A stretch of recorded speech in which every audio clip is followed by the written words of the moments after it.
اعوذ باللہ من الشیطان الرجیم بسم اللہ الرحمن الرحیم اللہم صلی علی محمد وآل محمد مومنین سلام علیکم۔ میں ہوں سید شاہد حسین میسم نہروی اور پروگرام ہے کام کی بات۔ ہم قرآن مجید کی چنندہ آیات کو ڈسکس کر رہے تھے۔ آج ہم 28ویں پارے 28th پارٹ قرآن کا ڈسکس کریں گے۔ اس میں سب سے پہلے میں نے جو آیت چنی ہے وہ سورہ مجادلہ کی آیت نمبر 5 ہے۔ اس میں کہا جا رہا جو لوگ اللہ اور اس کے رسول یعنی حضرت محمد کی مخالفت کرتے ہیں وہ اسی طرح ذلیل اور بے عزت ہوں گے جیسے ان سے پہلے کے لوگ بے عزت ہو چکے ہیں۔ مجادلہ آیت نمبر 6۔ اللہ نے لوگوں کے ہر اچھے برے کام کو گن رکھا ہے حالانکہ لوگ انہیں بھولے ہوئے ہیں۔ مجادلہ 7۔ یاد رکھو جب بھی 3 آدمی آپس میں کانا پھوسی کرتے ہیں تو اللہ ان کا چوتھا ہوتا ہے، اور جب بھی 5 آدمی کانا پھوسی کرتے ہیں تو اللہ ان کا چھٹا ہوتا ہے۔ کانا پھوسی یعنی وسپر کرنا، اور اس سے کم یا زیادہ ہوں تب بھی اللہ ان کے ساتھ ہوتا ہے چاہے وہ جہاں بھی ہوں۔ پھر وہ انہیں قیامت کے دن ان کاموں سے آگاہ کرے گا جنہیں وہ خاموشی سے انجام دیا کرتے تھے۔ مجادلہ 8 سے 9۔ اے ایمان والوں تم جب بھی کانا پھوسی کیا کرو تو گناہ، ظلم اور پیغمبر کی مخالفت کی بات مت کہا کرو، بلکہ نیکی اور اچھائی کی کانا پھوسی یعنی وسپر کیا کرو۔ بری باتوں کی کانا پھوسی تو شیطانی کام ہے۔ مجادلہ آیت نمبر 19۔ اے ایمان والوں کیا تم نے ان لوگوں کو نہیں دیکھا جو ایسوں سے دوستی کرتے ہیں جن پر اللہ کا غضب آیا ہے؟ جان لو کہ نہ وہ تم میں سے ہیں اور نہ ان میں سے، شیطان نے ان پر قبضہ جما لیا ہے، نتیجے میں اس نے اللہ کی یاد کو ان کے دل سے بھلا دیا ہے۔ یہ لوگ اب شیطان کا لشکر ہیں اور جان لو کہ شیطان کا لشکر ہی گھاٹا اٹھانے والا ہوگا۔ اس میں دراصل منافقین کی بات کی جا رہی ہے جو ادھر مومنوں سے بھی جڑے رہتے تھے اور ادھر کافروں سے بھی۔ مجادلہ آیت نمبر 22۔ اے محمد آپ ان لوگوں کو جو اللہ اور آخرت کے دن پر ایمان رکھتے ہیں کبھی ان آدمیوں سے دوستی کرتے ہوئے نہیں پائیں گے جو اللہ اور اس کے پیغمبر سے دشمنی رکھتے ہیں، چاہے وہ ان کے باپ دادا یا بیٹے یا بھائی یا قریبی رشتہ دار ہی کیوں نہ ہوں۔ یہ وہی لوگ ہیں جن کے دل میں اللہ نے ایمان کو بٹھا دیا ہے اور جن کی مدد اپنی روح یعنی خاص نور کے ذریعے کی ہے۔ اللہ ان سے راضی ہے اور وہ اللہ سے راضی۔ یہی لوگ اللہ کا لشکر ہیں، اور جان لیجئے کہ اللہ کا لشکر ہی کامیاب ہوگا۔ کل ملا کر کے یہ سچے اور کھرے مومنوں کی بات ہو رہی ہے کہ جو دشمنان خدا سے دوستی نہیں کرتے۔ البتہ شاید یہاں پر اعتراض ہو کہ دشمنان خدا لوگ یہ سمجھیں کہ کافر ہیں، لیکن ابھی آ رہی ہے اس کے بعد والے سورے کے بعد والے سورہ ممتحنہ میں آیت، اس سے ثابت ہوگا کہ کیا اس سے مراد ہے۔ حشر آیت نمبر 1۔ جو کچھ آسمانوں میں ہے اور جو کچھ زمین میں سب اللہ کا نام لیتے ہیں۔ حشر آیت نمبر 2۔ اللہ نے بنی نذیر کے یہودیوں کے دلوں میں مسلمانوں کا ایسا خوف ڈالا کہ وہ اپنے ہاتھوں سے اپنے گھروں کو توڑنے لگے، وہی یہودی لوگ بنی نذیر کے، اور مومنین کے ہاتھوں سے اپنے گھروں کو توڑوانے لگے۔ تو اے آنکھ رکھنے والوں تم اس چیز سے عبرت کیوں نہیں لیتے؟ حشر آیت نمبر 6۔ اور جو مال اللہ نے اپنے رسول کو ان یہودیوں سے بغیر جنگ کے دلوا دیا اس میں اے مسلمانوں تمہارا کوئی حق نہیں، کیونکہ اسے حاصل کرنے میں نہ تو تم نے گھوڑے دوڑائے اور نہ ہی اونٹ۔ اس مال میں صرف رسول کو حق ہے کہ وہ جسے چاہے تقسیم کریں۔ میں ایک جنرل پرنسپل بتا رہا ہوں کہ جب کوئی مال غنیمت تب حاصل ہوتا ہے کہ جب مسلمان اور رسول یا پھر جو بھی اسلامی حکومت کا لیڈر ہے وہ مل کر کے باقاعدہ جنگ کریں تو جو مال حاصل ہوگا وہ تمام مسلمانوں میں بٹے گا۔ لیکن جو مال بغیر جنگ کے حاصل ہو جائے، مثلا کافر خود سے اپنی جگہ چھوڑ کے چلے جائیں، تو اس مال میں صرف رسول کو حق ہے، چاہے پورا چاہے خود رکھ لیں چاہے لوگوں میں تقسیم کر دیں۔ 7 سے 10 نمبر آیت۔ تو جو مال اللہ نے ان بستی والوں سے یعنی بنی نذیر، بنی قریظہ، خیبر اور ارینا کے یہودیوں سے بغیر لڑے دلوا دیا وہ صرف اللہ، اس کے رسول اور اس رسول کے قرابت داروں اور یتیموں اور محتاجوں اور پردیسیوں کے لیے ہے، اور ہجرت کرنے والے غریبوں کے لیے کہ جنہیں ان کے وطن اور جائیداد سے نکال دیا گیا، اور ان لوگوں کے لیے جنہوں نے پہلے ہی دار ہجرت اور ایمان یعنی مدینہ کو اپنا ٹھکانہ بنا لیا، جو پہلے ہی سے آ گئے تھے، مثلا مصعب ابن عمیر جیسے لوگ، اور ان لوگوں کے لیے بھی جو بعد میں مدینہ آئے، کل ملا کر کے اسے فے کہتے ہیں، اس مال کو، ایسے مال کو جو بغیر جنگ کیے حاصل ہوتا ہے۔ اس فے کا کیا مصرف ہے یہ ان آیتوں میں 6 سے لے کر 10 تک بیان ہوا ہے۔ حشر آیت نمبر 7، اللہ نہیں چاہتا کہ دولت صرف امیروں کے درمیان گھومتی رہے، بلکہ وہ چاہتا ہے کہ دولت غریبوں اور محتاجوں کے پاس بھی پہنچے۔ بہت اہم آیت ہے۔ آج اکنامکس کے لوگ یہی کہتے ہیں کہ ایک جگہ پر ایکیومولیشن آف ویلتھ نہیں ہونا چاہیے، اور یہی قرآن کی آیت ہے کہ اللہ ایسا نہیں چاہتا۔ حشر آیت نمبر 7، اے مسلمانوں ایک اصول بنا لو کہ یہ پیغمبر یعنی حضرت محمد تمہیں جو کچھ دیں اسے لے لو، اور جس چیز سے تمہیں روکیں اسے انجام مت دو۔ حشر آیت نمبر 8، مکہ سے مدینہ ہجرت کرنے والوں میں ایسے غریب بھی تھے جنہوں نے اللہ اور رسول کے فضل یعنی نظر کرم سے ان کی خوشنودی کے لیے اپنے گھروں اور مال کو چھوڑ دیا اور ہر طرح سے اللہ اور رسول کی مدد کی۔ یہی سچے مومن تھے۔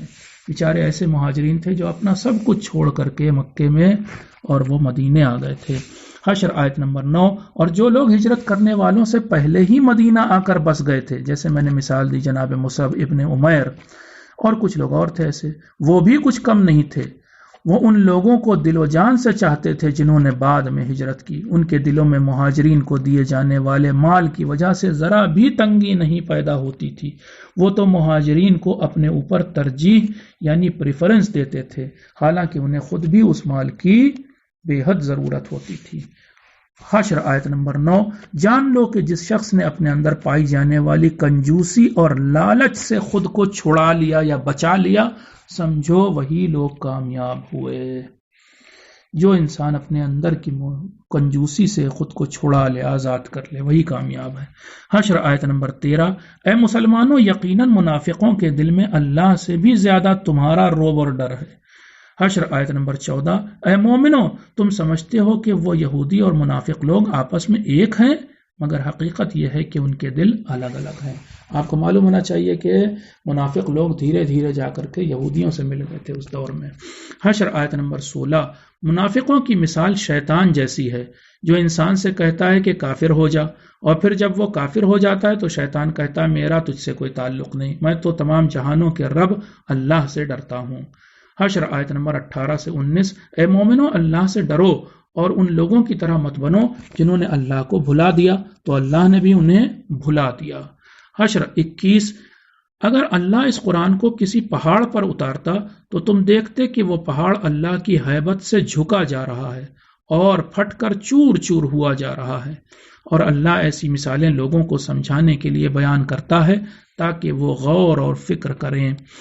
حشر 22 سے 24، اللہ وہی خدا ہے جس کے سوا کوئی عبادت کے لائق نہیں، وہ چھپے ہوئے اور ظاہر کو جانتا ہے، وہ بڑا مہربان اور نہایت رحم والا ہے، وہی حقیقی بادشاہ ہے، ہر عیب سے پاک، سلامتی دینے والا، امان دینے والا، نگہبان، حاوی رہنے والا، بہت بزرگی والا، سلطنت رکھنے والا ہے۔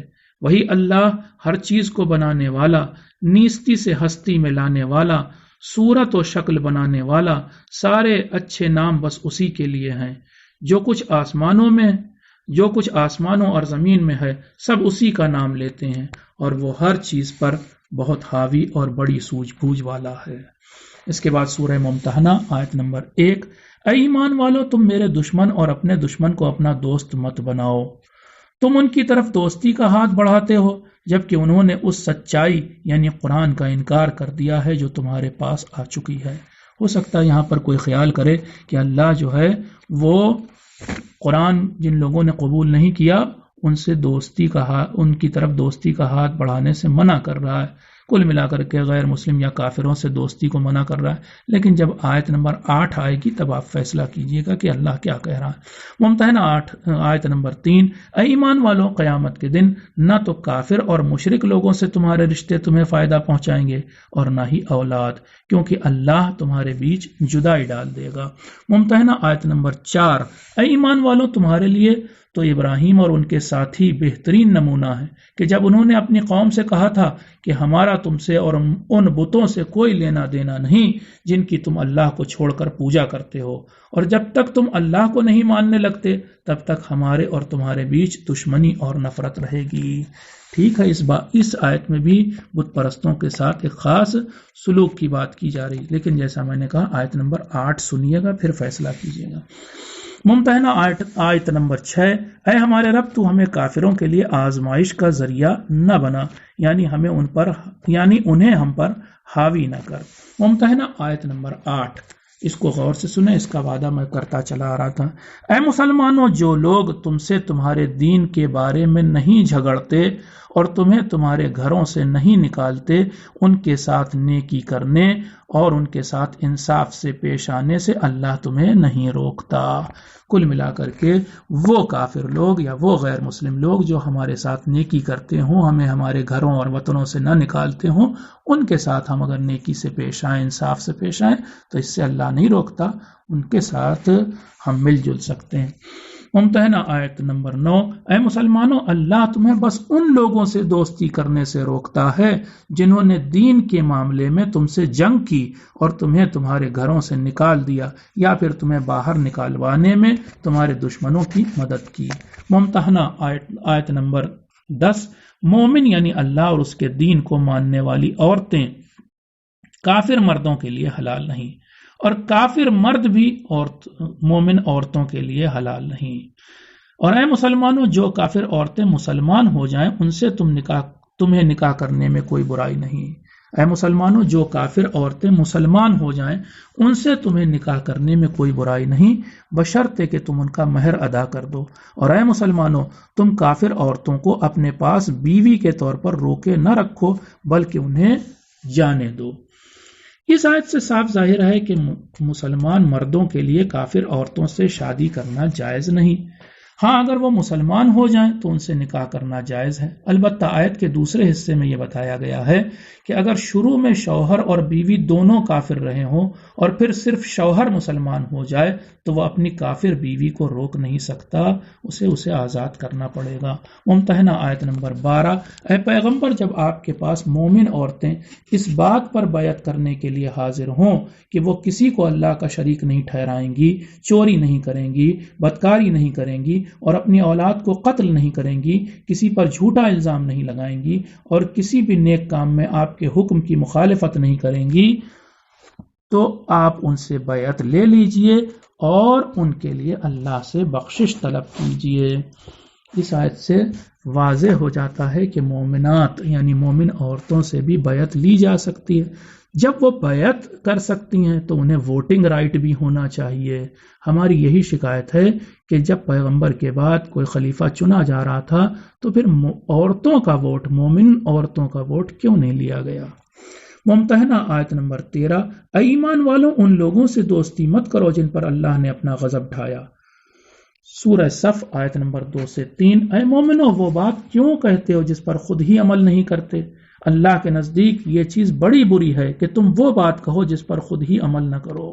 بہت سخت آیت ہے، جب میں پڑھتا ہوں سوچتا ہوں کہ میں آپ سے تو اتنا کہہ رہا ہوں اور خود عمل نہیں کرتا ہوں، لیکن میں آپ سے آج کہہ رہا ہوں مجھے آپ صرف اور صرف ایک ٹیپ ریکارڈر سمجھیے، میں اس سے زیادہ کچھ نہیں ہوں۔ میں واقعاً آپ سب سے عمل کے اعتبار سے، ایمان کے اعتبار سے بہت کمزور ہوں۔ اللہ میری ہدایت کرے، اللہ مجھے پختہ ایمان و عقیدہ دے اور مجھے عمل صالح کرنے کی توفیق عنایت فرمائے۔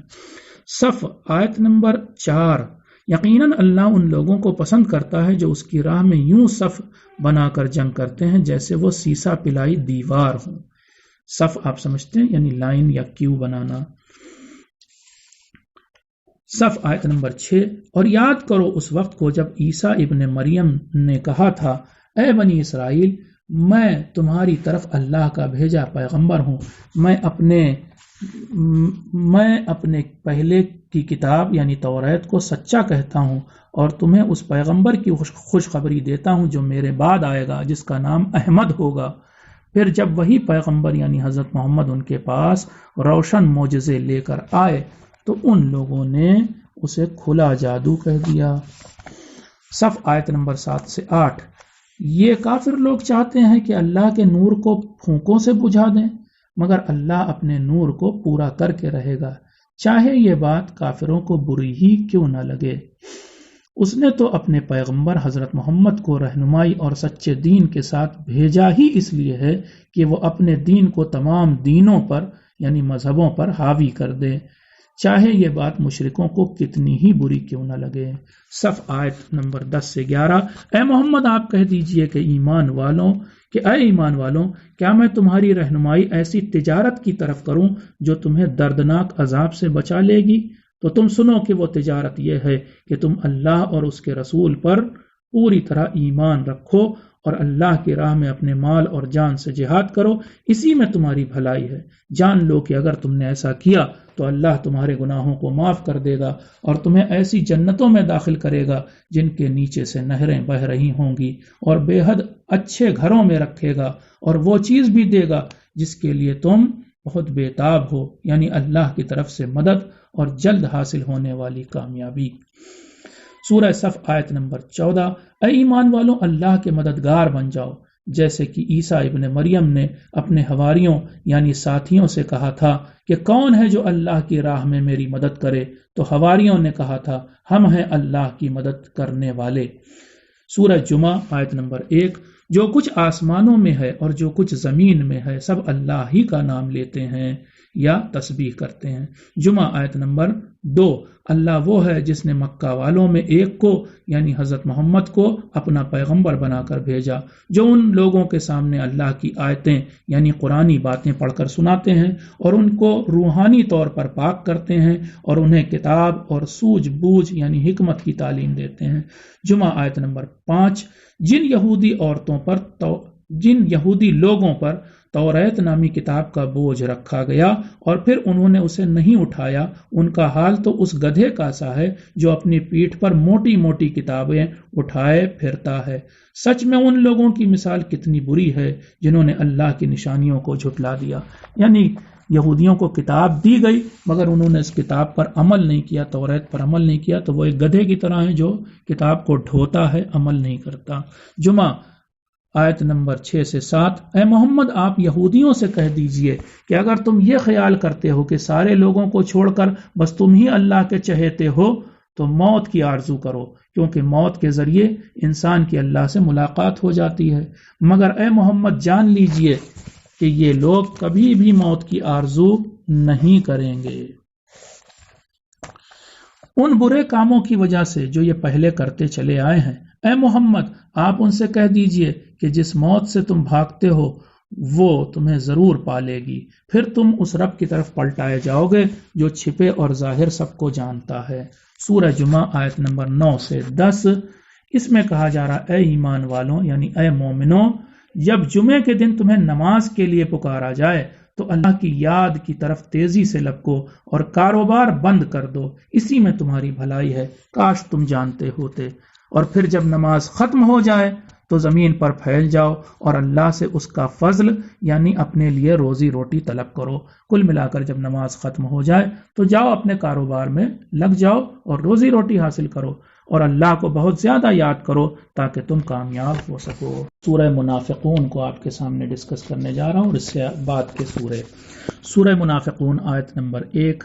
منافقین یعنی صرف زبان سے اسلام کا دکھاوا کرنے والے لوگ، وہ لوگ کہ جو دل سے مسلمان نہیں ہوئے تھے، ان کے لیے کہا جا رہا ہے۔ منافقین گواہی دیتے ہیں کہ حضرت محمد اللہ کے رسول ہیں، جبکہ اللہ گواہی دیتا ہے کہ منافقین جھوٹے ہیں۔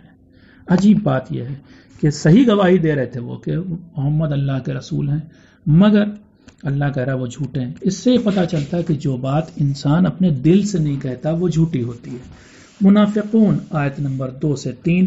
منافقین برے کاموں میں اس لیے لگ گئے کیونکہ وہ ایمان لانے کے بعد کافر ہو گئے۔ منافقون آیت نمبر 4 سے 6۔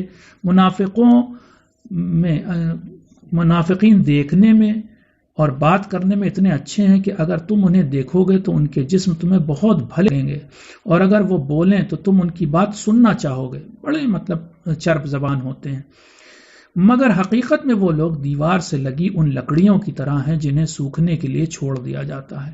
جب ان سے کہا جاتا ہے کہ آؤ پیغمبر تمہارے لیے بخشش کی دعا کریں گے تو وہ اپنا منہ پھیر لیتے ہیں۔ اب تو اے محمد برابر ہے، چاہے آپ ان کے لیے بخشش کی دعا کیجئے یا نہ کیجئے، اللہ انہیں ہرگز معاف نہیں کرے گا۔ منافقون آیت نمبر 9 سے 10۔ اے ایمان والو، خبردار تمہارا مال اور تمہاری اولاد تمہیں اللہ کی یاد سے غافل نہ کر دے، یعنی تم اتنا دنیا میں نہ لگ جاؤ مال اور دولت اور اولاد کے چکر میں کہ تم اللہ کو بھول جاؤ۔ اور دیکھو جو ایسا کرے گا وہ گھاٹے میں رہے گا، اور جو مال ہم نے تم کو دیا ہے اس میں سے کچھ نیک کاموں میں خرچ کرو، اس سے پہلے کہ تم میں سے کسی کی موت آ جائے اور پھر وہ پچھتاتے ہوئے کہے کہ اے میرے رب، تو نے مجھے تھوڑی اور مہلت کیوں نہ دی تاکہ میں صدقہ اور خیرات کرتا اور نیک لوگوں میں قرار پا جاتا۔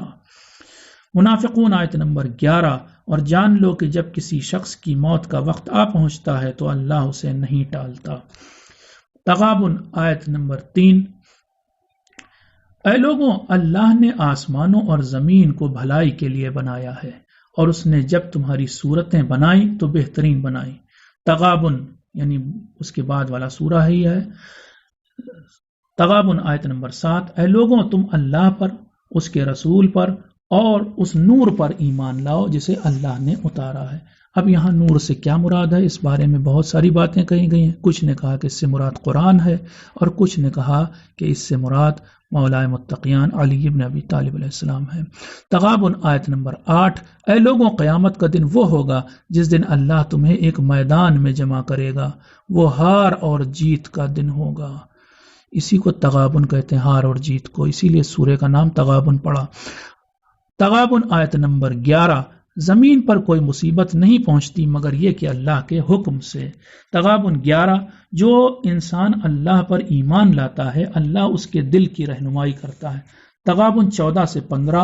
اے ایمان والوں، بے شک تمہاری بیویوں اور تمہاری اولاد میں سے کچھ تمہارے دشمن ہیں، اس لیے ان سے ہوشیار رہو، اور تمہارا مال اور تمہاری اولاد تو بس تمہارا امتحان ہے، اس لیے جتنا ہو سکے اللہ سے ڈرتے رہو اور اس کا حکم سنتے اور مانتے رہو، اور مال کو خرچ کرتے رہو، اسی میں تمہاری بھلائی ہے۔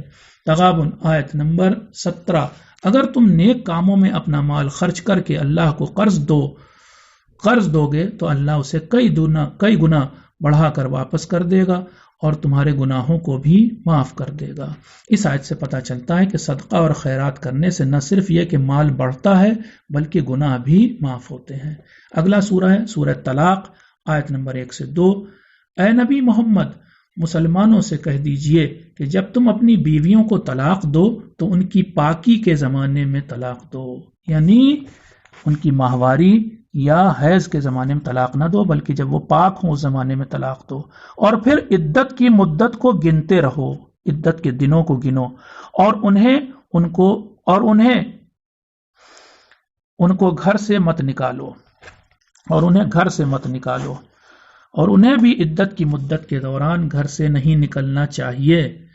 جب وہ اپنی عدت کی مدت ختم ہونے کو پہنچ جائیں تو یا تو انہیں اچھے انداز میں اپنی بیوی کے طور پر روک لو، یعنی ان سے میل کر لو، یا پھر انہیں بھلائی کے ساتھ جدا کر دو، اور طلاق کے وقت اپنوں میں سے 2 عادل لوگوں کو گواہ بنا لو، اور ان 2 گواہوں سے کہو کہ اللہ کے واسطے صحیح گواہی دینا۔ آئیے ان آیتوں سے جو نتیجے نکلتے ہیں وہ میں آپ کے سامنے پیش کروں۔ نمبر 1، عورتوں کو طلاق صرف ان کی طہارت یعنی پاکیزگی کے زمانے میں دیا جا سکتا ہے، ماہواری کے زمانے میں نہیں۔ نمبر 2، طلاق کے بعد عورتوں کے لیے ضروری ہے کہ وہ اپنی عدت کی مدت پوری کریں، یعنی اس دوران دوسری شادی نہیں کریں۔ نمبر 3، طلاق دینے کے فوراً بعد مرد کو حق نہیں کہ وہ عورت کو اپنے گھر سے نکال دے، بلکہ عدت کی مدت تک عورت کو حق ہے کہ وہ شوہر کے گھر میں ہی رہے۔ نمبر 4، عدت کی مدت میں طلاق شدہ عورت کو گھر سے نہیں نکلنا چاہیے۔ نمبر 5، عدت کی مدت کے ختم ہونے سے پہلے شوہر چاہے تو اچھے انداز میں عورت کو روک لے، یعنی اسے بیوی کے طور پر دوبارہ اپنا لے، اور اگر عدت نہیں ختم ہوئی اور دوبارہ اپناتا ہے تو پھر نئے نکاح کی بھی ضرورت نہیں پڑتی۔ نمبر 6، اور چاہے تو عدت کی مدت کے ختم ہونے پر اسے اچھے انداز سے اپنے گھر سے رخصت کر دے۔ اور نمبر 7، طلاق کے وقت 2 سچے گواہوں کا ہونا ضروری ہے۔ حالانکہ اہل سنت حضرات کہتے ہیں کہ طلاق کے وقت گواہ کا ہونا ضروری نہیں، وہ نکاح کے وقت مانتے ہیں، جبکہ قرآن کی آیت صاف صاف کہہ رہی ہے کہ طلاق کے وقت 2 سچے گواہ موجود ہوں۔ اس سلسلے میں ویسے آپ سورہ بقرہ کی آیت نمبر 227 سے لے کر 232 بھی دیکھیے گا کبھی۔ طلاق آیت نمبر 2 سے 3، جو اللہ سے ڈرتا ہے اللہ اس کے لیے مشکلوں سے نکلنے کا راستہ پیدا کر دیتا ہے اور اسے ایسی جگہ سے روزی روٹی دیتا ہے جہاں سے اس نے سوچا بھی نہ ہو، اور جو انسان اللہ پر بھروسہ کرتا ہے تو وہ اس کے لیے کافی ہوتا ہے، یعنی اسے کوئی اور دروازہ نہیں کھٹکھٹانا پڑتا۔ طلاق آیت نمبر 4، اور اے مسلمانوں تمہاری وہ عورتیں جن کو ماہواری آنا بند ہو گئی ہو، یعنی مینوپاز ہو گیا ہو یا ایسا ہو گئی ہوں، تو اگر تمہیں ان کی عدت کی مدت کے بارے میں شک ہو تو سنو کہ ان کی عدت 3 مہینے ہوگی، اور اسی طرح ان عورتوں کی عدت جن کو ابھی ماہواری نہیں آئی ہے، جو نابالغ لڑکیاں جن کا نکاح کر دیا جاتا ہے نکاح سے اور اس کے بعد ان کا طلاق، یا پھر کوئی اور وجہ سے ان کے ماہواری نہیں آتی۔ اور جہاں تک حاملہ عورتوں کا سوال ہے تو ان کی عدت ان کے بچہ جننے تک، بچہ پیدا کرنے تک ہوتی ہے، جتنے مہینے بھی باقی ہوں ابھی بچہ جننے میں۔ طلاق آیت نمبر 4، جو انسان اللہ سے ڈرتا ہے اللہ اس کے کام میں آسانیاں پیدا کرتا ہے۔ اگر آپ نے غور کیا ہو طلاق آیت نمبر 3 میں، پھر 4 میں، ہر جگہ اس سورے میں، سورہ طلاق میں بار بار کہا گیا کہ جو انسان اللہ سے ڈرتا ہے، جو انسان اللہ سے ڈرتا ہے۔ مطلب شاید یہ ہے کہ طلاق دیتے وقت مسلمان مردوں کو ہوشیار کیا گیا، اللہ سے ڈرو، اللہ کا خوف کرو، اللہ کا ڈر، کہ کہیں تم زیادتی نہ کر بیٹھو۔ طلاق آیت نمبر 5، جو انسان اللہ سے ڈرتا ہے اسے اس کے گناہوں سے چھٹکارا دلا دیتا ہے اللہ، اور اس کے ثواب کو بڑھا دیتا ہے۔ پھر دیکھیے اللہ سے ڈرنے کی بات کی گئی۔ طلاق آیت نمبر 6، اے مسلمانوں تم اپنی طلاق شدہ عورتوں کو وہیں رکھو جہاں تم رہتے ہو، اور انہیں تکلیف مت پہنچاؤ کہ ان کا جینا تنگ کر دو، اور اگر وہ حاملہ ہوں یعنی پریگننٹ ہوں تو ان کا خرچ دیتے رہو یہاں تک کہ وہ بچہ پیدا کر دیں، اور اگر وہ اپنی عدت کے دوران یا بعد میں تمہاری خاطر بچے کو دودھ پلانے کے لیے تیار ہو جائیں تو انہیں اس کی اجرت یعنی پیسہ دو دودھ پلانے کا۔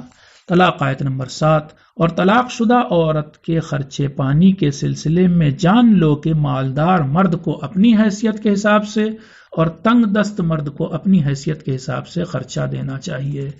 مینٹیننس کی بات ہے کہ جس وقت وہ مینٹیننس دے گا مرد جس نے طلاق دیا ہے تو کتنا مینٹیننس دے گا، تو اپنی حیثیت کے حساب سے۔ طلاق آیت نمبر 10، اے عقل مندوں اللہ سے ڈرو۔ پھر سے دیکھیں یہاں ڈرنے کی بات کہی گئی۔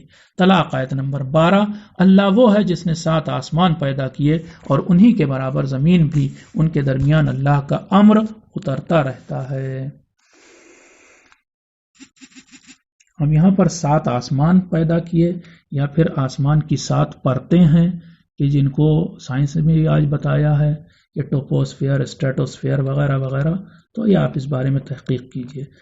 اگلا سورہ تحریم آیت نمبر 1، اے نبی جو چیز اللہ نے آپ کے لیے حلال قرار دی ہے اسے آپ اپنی کچھ بیویوں کی خوشی کے خاطر اپنے اوپر حرام کیوں کرتے ہیں؟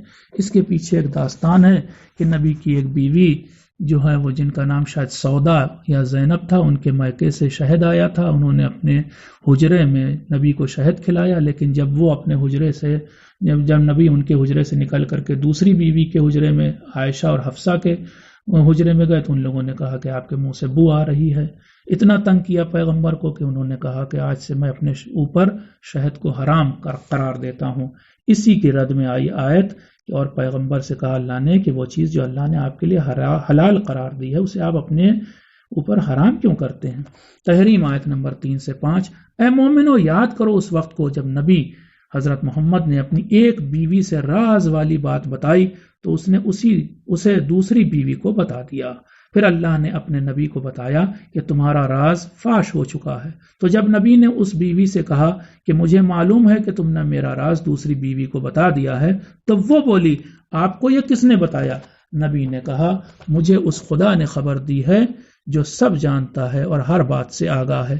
پھر نبی نے ان دونوں بیویوں سے کہا اگر تم دونوں اللہ کی بارگاہ میں توبہ کر لو یہ کس سے کہا؟ عائشہ اور حفصہ سے. یہ بالکل شیعہ اور سنی دونوں کتاب میں لکھا ہے. کیا کہا نبی نے؟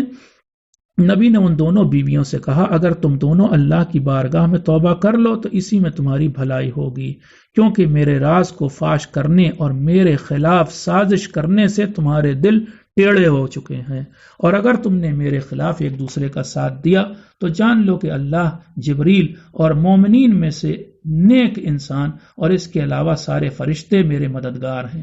پھر اللہ نے ان دونوں کو ہوشیار کرتے ہوئے کہا اے نبی کی دونوں بیویوں، سنو کہ اگر میرا نبی تمہیں طلاق دے دے تو عجب نہیں کہ اس کا رب اسے تم سے بہتر بیویاں عطا کر دے، جو مسلمان بھی ہوں گی، مومن بھی، حکم ماننے والی بھی، توبہ کرنے والی بھی، عبادت کرنے والی بھی، روزہ رکھنے والی بھی، بیاہی ہوئی بھی اور کماری بھی.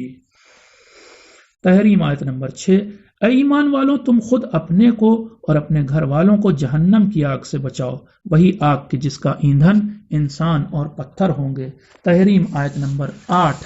اے ایمان والوں، اللہ کی طرف سچی نیت اور پوری سنجیدگی سے توبہ کرو، بہت ممکن ہے کہ تمہارا رب تمہاری بدکاریوں کو معاف کر دے اور تمہیں ایسی جنتوں میں داخل کرے جن کے نیچے سے نہریں بہہ رہی ہوں گی. تحریم آیت نمبر 9. اے نبی محمد، آپ کافروں اور منافقوں سے جہاد کیجیے اور ان پر سختی کیجیے. اس آیت پر بھی بہت اعتراض کرتے ہیں غیر مسلم لوگ اور کہتے ہیں کہ یہاں پر کافروں اور منافقوں سے جہاد کے لیے کہا جا رہا ہے اور سختی کے لیے کہا جا رہا ہے. اس کا جواب یہ ہے کہ دیکھیے، منافقین سے پوری زندگی پیغمبر نے جنگ نہیں کی.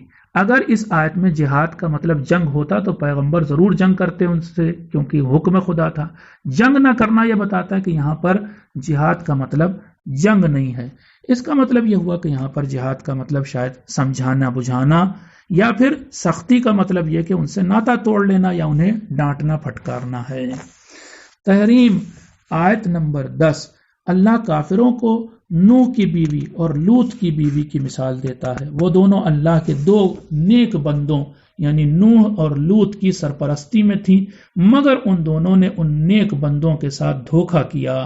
پھر اللہ کے عذاب کے سامنے وہ دو بندے بھی ان کے کچھ کام نہ آئے اور ان دونوں بیویوں سے کہا گیا کہ تم جہنم کی آگ میں داخل ہو جاؤ. دھوکہ کا مطلب یہاں وہ برا معنی نہ لیجئے. دھوکہ یہ تھا کہ وہ ان نبیوں کے راز کی بات جا کر کے کافروں کو بتا دیتی تھیں. تحریم آیت نمبر 11 سے 12. اور اللہ مومنوں کو فرعون کی بیوی کی مثال دیتا ہے کہ جب اس نے کہا تھا اے میرے رب، تو میرے لیے جنت میں اپنے پاس ایک گھر بنا دے اور مجھے فرعون اور اس کے ظالمانہ کاموں سے نجات دے دے اور مجھے ظالم قوم سے بھی چھٹکارا دلا دے. وہ کون تھی؟ فرعون کی بیوی جناب آسیہ. ان کی یہ دعا ہے. اس کے علاوہ اللہ مومنوں کے لیے مثال دیتا ہے مریم بنت عمران کی، جنہوں نے اپنے چال چلن کو اچھا رکھا تو اللہ نے اپنی روح ان کی کوکھ میں پھونک دی، یعنی عیسیٰ نامی بیٹا ان کی کوکھ میں ڈال دیا. اور مریم نے اپنے رب کی باتوں اور اس کی کتابوں کو سچا کہا اور وہ بڑی حکم ماننے والی عورت تھیں. یہ تھا 28واں پارہ. انشاءاللہ اگلی ایپیسوڈ میں 29واں پارہ ڈسکس کریں گے. تب تک کے لیے آپ سے اجازت چاہتے ہیں. التماس دعا. والسلام علیکم ورحمۃ اللہ وبرکاتہ.